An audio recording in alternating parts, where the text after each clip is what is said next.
tonight. So the Prime Minister chose to make life more affordable for families in one part of the country. Premier Scott Moe says if the province does not get a heating exemption from Ottawa, Sask Energy will stop collecting the federal carbon tax effective January 1st.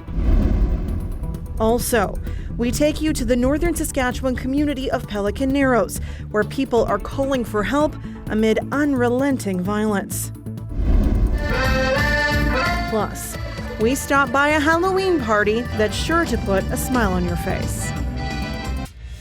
This is CBC Saskatchewan News.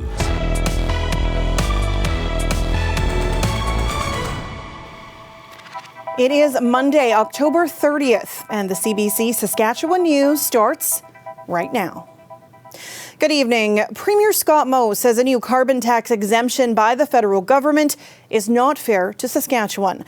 Last week, the Prime Minister announced a 3-year carbon tax exemption for home heating oil. Critics say those measures will help people in Atlantic Canada, but not here in the West, where we rely on natural gas. Today, the provincial government and official opposition were united when it came to the issue. Both voted in favor of a motion to scrap the carbon tax altogether. The motion also says if Ottawa doesn't get rid of the carbon tax, it should apply exemptions on home heating to all provinces. The provincial government says if that doesn't happen, Sask Energy will stop collecting the carbon tax effective January 1. What we've indicated is that the Prime Minister and the federal government can do the right thing and remove it for all sources of home heating, including natural gas. If they don't do that, then what we would be in a position to do is stop the collection on January 1st and ultimately stop remitting that to the federal government. We called on the federal government to make that exemption fair across the country. And, it is a rather rare day when we agree in the Assembly, but you did see that today. The provincial government says $172 million in carbon tax was remitted to the federal government last year. Premier Moe says refusing to hand over the carbon tax money may be illegal, but he also suggested Ottawa is acting illegally by not applying the carbon tax in an equitable and uniform way.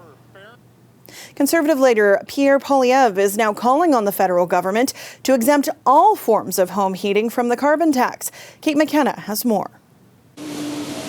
Dwight Foster is a 6th-generation farmer. He relies on natural gas to dry his grains, and now he says he pays hundreds of thousands of dollars per year because of the federal price on carbon. They don't want us to be burning carbon, but there's no alternative. It's not like you can plug in a battery and say, let's dry a whole bunch of corn using a battery or something. Like, that's not an option here. He says last week's announcement that the federal government is suspending the carbon tax on home heating oil is unfair. He lives in Conservative leader Pierre Poilievre's riding and says this announcement is more about the Liberals getting votes in Atlantic Canada. These people are prudent on trying to get re-elected. That's their sole mandate. I'm convinced of that. And we are kind of between the rock and a hard place right here. He's not the only one in his industry feeling that way. I think, again, a certain level of frustration. Again, happy for Atlantic Canadians. I was in PEI in September for a conference, and I saw the price of gas at the pumps, et cetera. But I did get a lot of text messages, emails, and phone calls from farmers since then asking why are we still waiting for an exemptions to... Since last week's announcements, calls to change the carbon tax have become louder. The Prime Minister claims that he only backed down on the carbon tax for some Canadians because of the advocacy of terrified Liberal members. So is he really saying that Liberal MPs in the areas where this pause does not apply are totally useless and will never be able to defend Canadians heating their homes?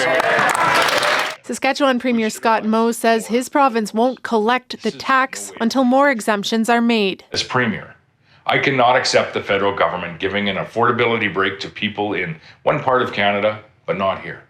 So today, I am calling on the federal government to offer the same carbon tax exemption to Saskatchewan families by extending it to all forms of home heating, not just heating oil. But despite calls from farmers across the country, Environment Minister Stephen Guilbeault is clear. He says as long as he's the one holding that portfolio, no additional exemptions will be made. Kate McKenna, CBC News, North Gore, Ontario. The provincial government released details today about 2 programs that offer financial incentives to build new houses or secondary suites. It hosted a press conference in Regina neighborhood at a house still under construction. The finance minister was joined by home builders, realtors, and landlords. She's resurrecting a PST rebate on the new purchase of newly constructed homes. The province got a lot of backlash after it scrapped the program. Home buyers can get up to 42% of the PST back. It applies to new homes under $550,000, excluding the value of the land. Realtors say it will help relieve pressure on the housing market.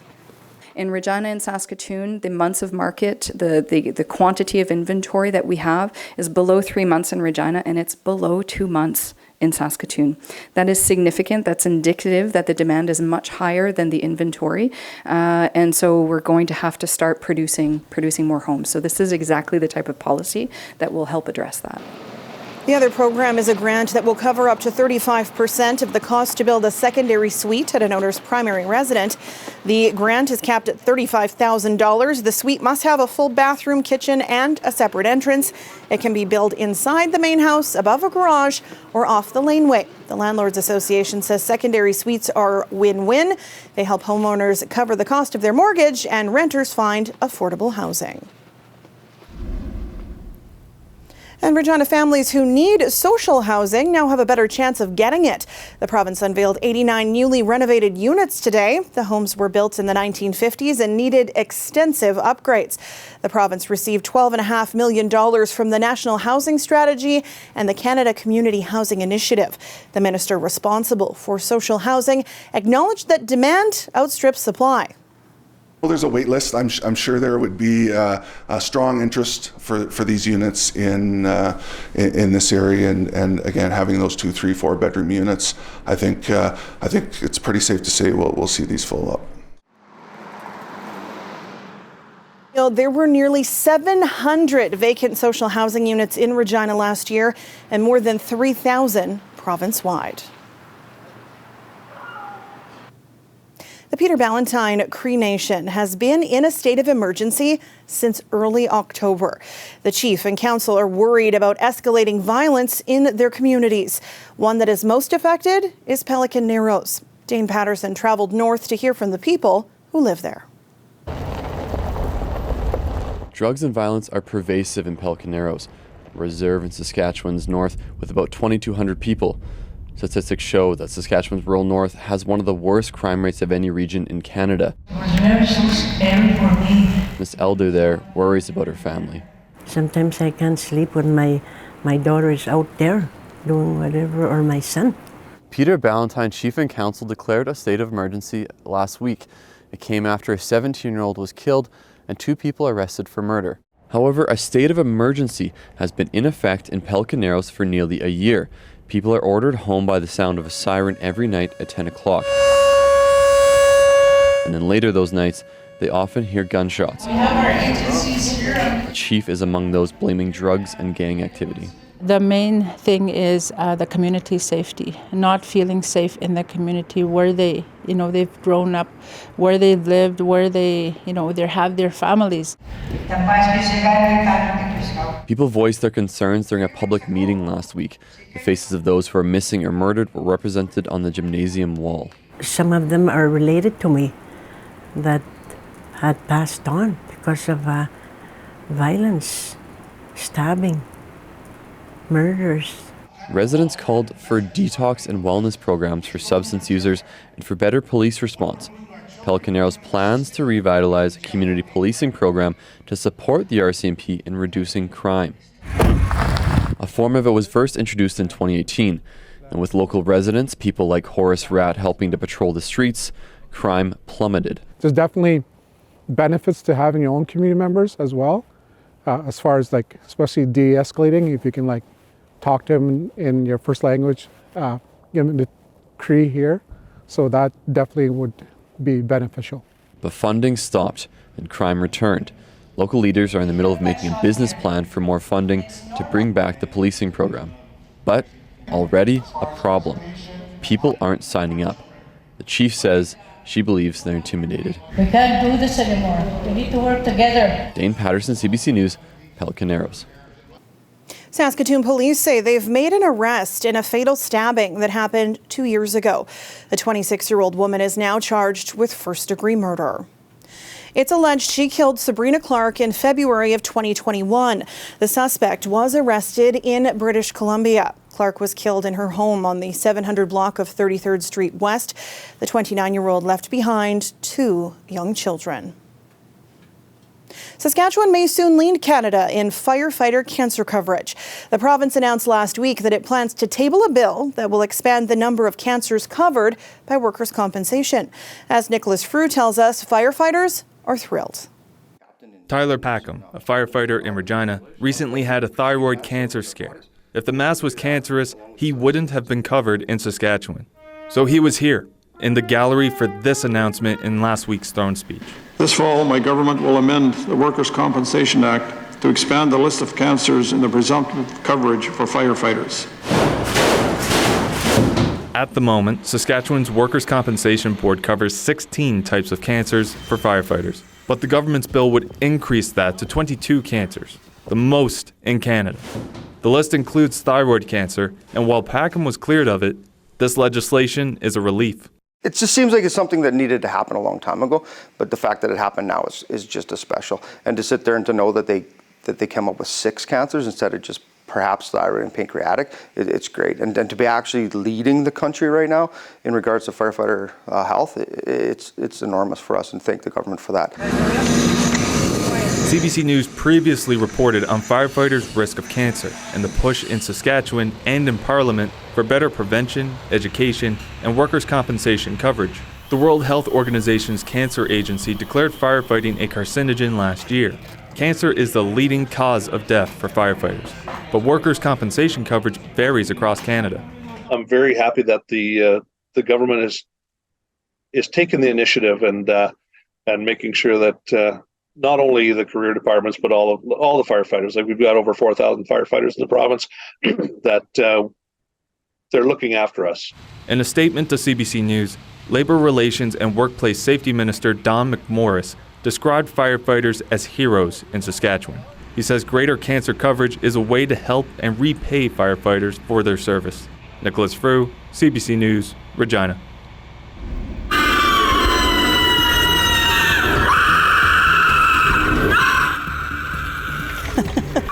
The spooky, scary, creepy factor of Halloween displays certainly goes down with the sunlight. But for sure, some of these decorations in Saskatoon will get a scream or two in the dark of night. With a weekend of Halloween parties behind us, what's to come for the big trick-or-treat day tomorrow? Ethan will have all the details in his forecast after the break. Stay with us. This weather update is brought to you by Capital Ford Lincoln. Truck Mania is on now.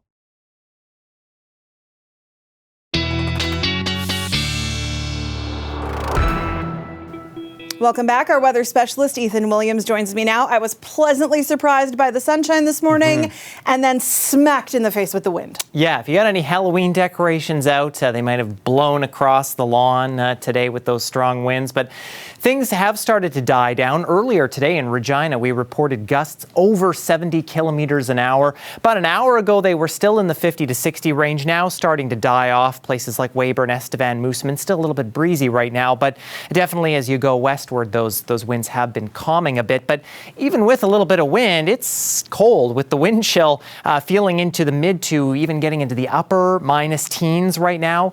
And now, the reason that we're seeing those winds is because we have this area of high pressure, low pressure just off to our east in Manitoba, and bringing some wind and snow for folks there.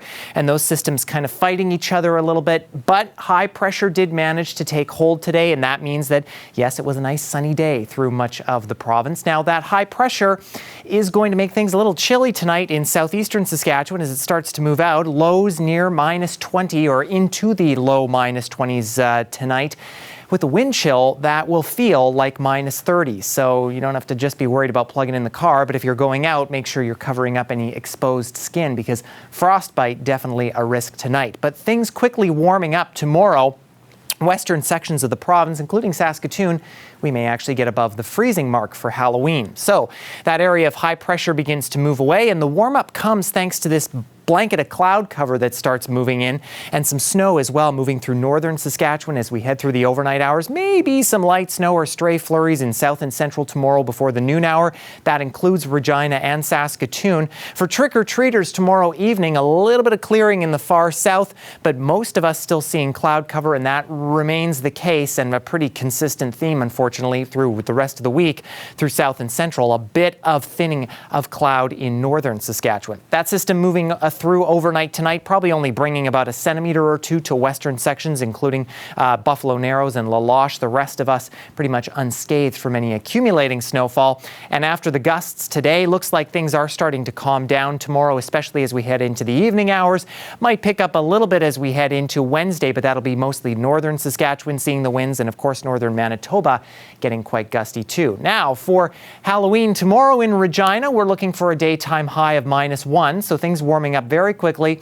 Again, maybe a few stray flurries in the morning hours before those end in the afternoon, and maybe a couple of breaks of sun here and there, but mostly cloudy these next few days. And as you can see, there really isn't a good chance for any substantial sunshine through these next 7 days here, but we will start to kind of get closer to the freezing mark for daytime highs, and those overnight lows staying out of double-digit territory. And the same for Saskatoon. If you hit 2 degrees tomorrow, that'll be the first time you are above freezing in over a week in that city, and you could actually be above freezing through the rest of the week here and into the weekend before dropping off again. So not a cold Halloween, Sam, but maybe a little sloshy and slushy. So ice picks for the shoes and mittens for the hands. Yes, take them all. All right, thanks, Ethan. You bet. Stay with us. We've got more news after the break. When it comes to your news, you want up-to-the-minute access. Anytime, anywhere. Get the facts straight from the source. Download the free CBC News app or visit cbcnews.ca for news you can trust.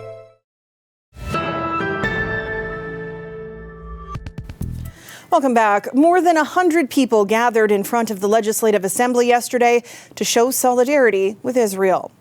Waving flags and dancing to music, they wanted to honor all those who were killed or injured in the conflict with Hamas. They also used posters to put a human face to those taken hostage by Hamas. The event was organized by the Beth Jacob Synagogue of Regina. The synagogue's rabbi told CBC that the 3 weeks of conflict between Hamas and Israel is very trying for the members of the synagogue and for others like Tatiana Savanko, who comes from Ukraine. She says she feels for her Israeli friends who are worried about their families back home. It's horrible what's happening because I have family in Ukraine. I understand their pain, and I just want to, be here and support them and tell them that we really, feel their pain. Well, there's a lot of love here today. Nobody's issuing any threats. Nobody's, being hateful here. We're just standing in solidarity with the Jewish people. The conflict between Israel and Hamas broke out October 7th. It's cost the lives of more than 1,400 Israelis so far, while the Ministry of Health in Gaza reports more than 8,300 Palestinian deaths. Emotions are running high and opinion is divided as the war between Israel and Hamas escalates. Today, our Prime Minister met with some of the families of some of the people thought to be abducted by Hamas. That happened as groups called on the federal government to lobby for a ceasefire. Catherine Cullen has more. All of the family, absolutely all of them, got kidnapped or murdered. So they don't have anyone else to speak up for them. These 5 carry an enormous weight. Today, they told the Prime Minister and MPs about loved ones with ties to Canada who were killed, are missing, or being held hostage by Hamas. People we talked to, they did not see this as a political message. They had tears in their eyes when they talked to us. The message, do whatever you can to get the hostages released, now. I think that Canada hasn't done enough yet. I think the world hasn't done enough yet. This should be a top priority. This has to happen right now. All hostages must be released, and it is important to allow food, fuel, and water in Gaza. The Foreign Affairs Minister says 2 Canadians are missing and may be hostage, while some 400 Canadians are trapped in Gaza. And as a government, we have a duty to bring them to safety. And that is why we need humanitarian pauses, a humanitarian truce in Gaza. A call that has not been heeded, but some argue Canada's government should go further and push for a ceasefire. Canada must call for a ceasefire, an immediate ceasefire, to halt the violence and protect civilian lives in Gaza, West Bank, and Israel. Though this former Liberal cabinet minister says he represents an Israeli family who lost their son during a ceasefire nearly a decade ago. During that ceasefire, he was then abducted and murdered, and Hamas for 9 years now has not even returned the body for proper burial. One other way that Canada is involved in the Middle East, Defence Minister Bill Blair confirms that members of the Canadian Armed Forces are operating out of Canada's embassy in Tel Aviv. He says they're providing protection, but also contingency planning in case hostilities in the region get even worse. Catherine Cullen, CBC News, Ottawa.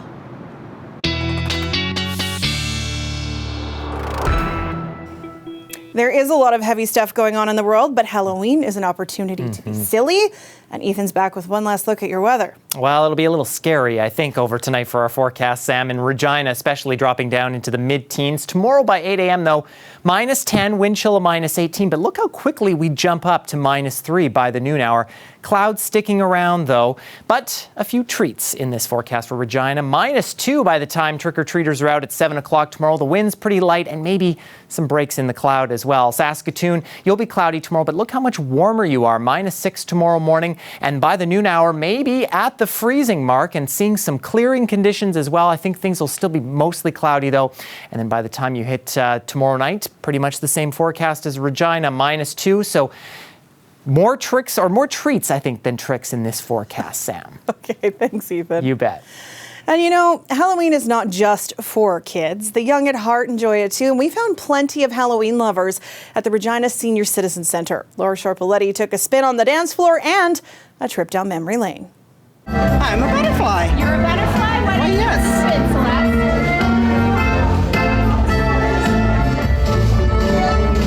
The kids having fun is what I like most, and everybody getting dressed up here. We're still all kids. Oh yeah, this is good. It's surprising how many did dress up. Of course, not me, but yeah, it is a very nice. Spectator, those are important. Yep. What's your favorite costume, you think? Probably Mal.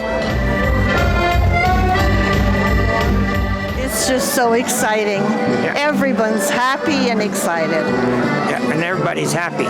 When we first moved in there in 83, 84, we had about 125, 150 kids, and then it starts slowing down, and then about the last 2 years, it's only about maybe 20, 25.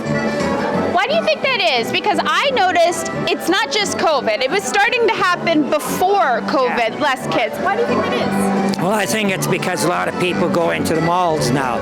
The community, the land location that I live in doesn't see a lot of kids, didn't see a lot of children for a lot of years, and now younger families are moving in and their kids are coming to Halloween to partake in the Halloween traditions, which, yeah, is a bit better, I think. I think that people still enjoy it all around, you know, even the adults. And that is it for us tonight. But before we go, a big congrats to the Saskatoon Hilltops, who are now off to the Canadian Bowl after blowing out St. Clair State's 43-0 yesterday. They'll play the West Shore Rebels in Victoria on November 11th. And Ethan and I will be back tonight at 11 with more local news and weather. Thanks so much for watching. Have a good night.